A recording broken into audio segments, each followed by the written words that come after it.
right. One second. Okay, when you're ready. Drugs and Depression, Emily Hankins. And Grace Latham. In today's common society, the amount of teens who are using drugs or beginning usage into drugs is continuously increasing. Therefore, so with new innovative research and our common schema of the effects that drugs can have on one's body, it is no stretch to say that drugs can be causing depression in teens. This brings up the question, what factors in regards to the use of alcohol and drugs in teens is increasing depression in today's society? Drugs have always been seen as a bad and harmful thing to many people. Many people would associate drugs as a negative thing to a person's life.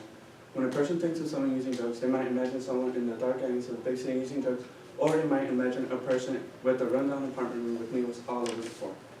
Illegal drug testing began around the mid-1950s by Harvard and the U.S. military. They began to distribute hallucinogens like ecstasy to be tested in patients with PTSD and anxiety. Mushrooms was given to patients with OCD, and ketamine was given to people with major depression. LSD was also given to people with major depression. But soon after drug testing began, it was quickly banned and the drugs were outlawed due to the side effects of the drugs. As stated by the article, A Trip Inside Your Brain by John Kraft, who is an editor for Time magazine. He covers most health and social issues for this magazine.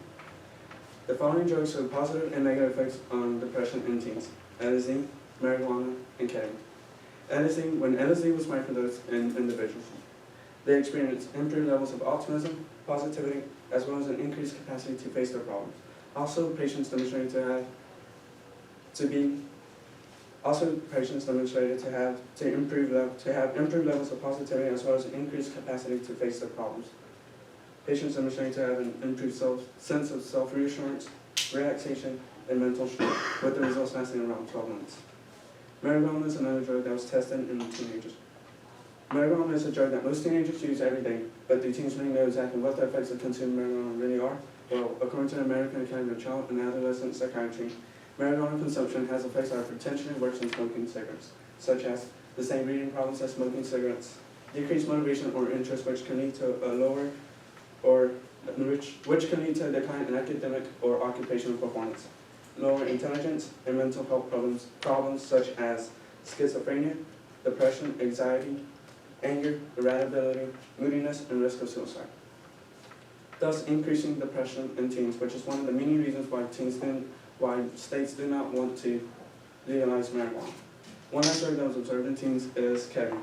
Ketamine has been seen as an improved antidepressant according to Thomas Insel, a member of the U.S. Department of Health and Human Services. Ketamine was used to treat a girl when she was 14 years old. Throughout her whole life, she had been trying to kill herself. Her parents finally decided to seek help when she admitted to praying at night that she would not wake up the next morning. Ever since this incident, she had been living a happy and healthy life. She just needs to take a minuscule amount of ketamine every day. Well, a minuscule amount of ketamine, and the results last about a fortnight. However, it's not recommended that anyone begin to use drugs to treat depression. They should seek help first. A special report from Brown University Child Behavior and Development states that today's children are facing many dangers, such as depression, in some cases leading to suicide, child abuse, eating disorders, accidents, alcohol and drug abuse, and AIDS. Families all over the world are losing loved ones to the battle of substance abuse. The Intelligence Record published a story about a teenage girl who entered drug rehabilitation after a 2-year-long addiction after trying painkillers out of curiosity. This ended in the young girl running away from rehab and her parents not hearing from her since. The group also did a youth survey in 2004, and it found that 1 in 5 teenagers have tried marijuana and 3 in 10 have tried alcohol. They also showed that teenage boys are more likely to try these substances. These things leave behind distressed families, friends, schools, and communities. This has led to the threat of development of children shifting from physical to mental disorders. Between 10 and 20% of adolescents have persistent and socially handicapping mental health problems, along with growing rates of drug abuse. In the matter that teens are using drugs, they need to get medical help immediately, with the doctor's most important job is to try to include their family in their treatment. When someone chooses substance abuse, each and every family member is affected differently by the individual. Children are affected by this, especially when it is his or her parents that are abusing the substance. This is why including the patient's family in their treatment is important so they can see the damage they're doing to their families and the importance of stopping their addiction. The National Liberty of Medicine National Institute at Health estimates that more than 8 million children under the age of 18 live at a home with a parent who abuses substances. Studies are showing these children are developing emotional, behavioral, and even substance use problems. A child with a parent who has this disease could form an unhealthy attachment issue. This unhealthy issue could cause a child to be more vulnerable to stress, which could lead to more serious problems such as trauma, anxiety, depression, along with many other mental health issues. While a substance abuser is in treatment, the doctor has to remember that the teen is not an adult. The doctor cannot let the teen convince them that they are adult and do not need the help. After a patient's required time is up, the doctor needs to try to convince the patient to stay in therapy so they can continue getting help for their addiction. If a doctor knows the patient has a mental health disorder, they should try to do extraordinary precautions and try their best to stop this addiction before the two begin reacting to each other. According to the Australian Government Department of Health, an organisation that develops policies and programs and advises the Australian Government of Health, Aged Care and Support, drugs are a substance that can change how a person's body and mind works, along with how they think and behave. Drugs can alter one's emotions and change how they feel. This is why drugs are so dangerous to use, especially for young ones, due to their unpredictability. This is concerning information, considering that the use of drugs among teens is continuously increasing. According to Jose Espada, who is employed at the Department of Health Psychology and does research in applied psychology, clinical child psychology, and risk behavior in youth, during a study that was conducted to analyze the connection between depression symptoms and substance abuse, it was concluded that higher levels of depression were found in teens who were using drugs. Teens who were using cannabis were most likely to have higher scores than those who didn't use drugs.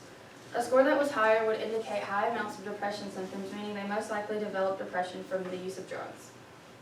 A correlation between the use of drugs and depression has been proven through many examples. One example may be how drugs can cause a person to lose grip on reality and cause them to develop a lack of stress about important things in their life. Once they have to return to reality, they now have even more stress due to the lack of care that they once had, and now have lost these important things in their life that they most likely cannot get back. After considering and knowing all the harmful effects that using or misusing drugs has on a teen's body, it is no stretch to say that they can also be causing depression. Drugs affect a person's emotional health and the way they react to situations. Drugs can cause someone to lose touch with the person they normally are. Therefore, coming off drugs can cause a person a good amount of emotional distress. Once drugs become a daily part of everyone's life, they develop a dependence on drugs, meaning they can't go a certain amount of time without using drugs, or it can affect their emotional health. This makes it easier to fall into a state of depression due to the excessive use of drugs. We propose a solution that consists of campaigning and advertising the harmful effects that drugs have on a person's body. This would mainly be done through TV commercials and posters. According to Kantar, which tracks media spending, the drug industry spent nearly $5.9 billion on advertising in 2018. Of that, $4.8 billion was spent just on TV ads.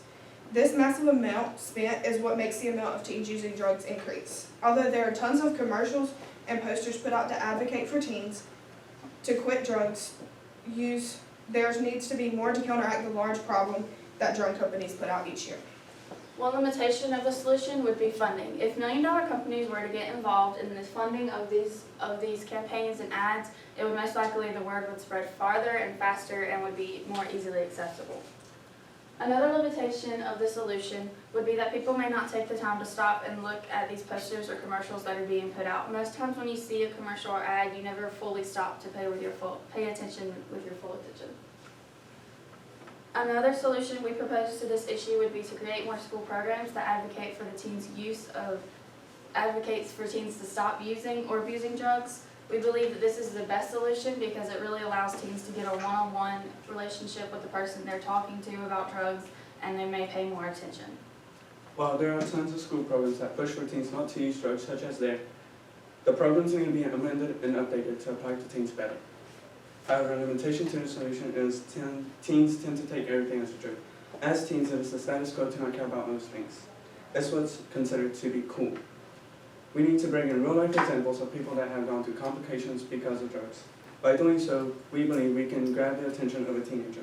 The programs that are put into place right now are clearly not as effective, considering the growth of teens using drugs. Therefore, the the programs need to be amended and updated to better apply to teens. The amount of teens who use drugs continues to increase daily. Therefore, the side effects are becoming more known and extreme every day. The most common drug that teens use is marijuana, which has been proven to increase depression in teens as well as other health issues. Drugs have and will continue to cause depression in teens who use them. Thank you.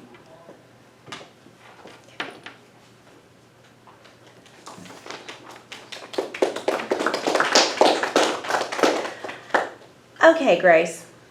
What is an example of a compelling argument from one of your peers' individual reports that you decided to exclude from your team's presentation and why?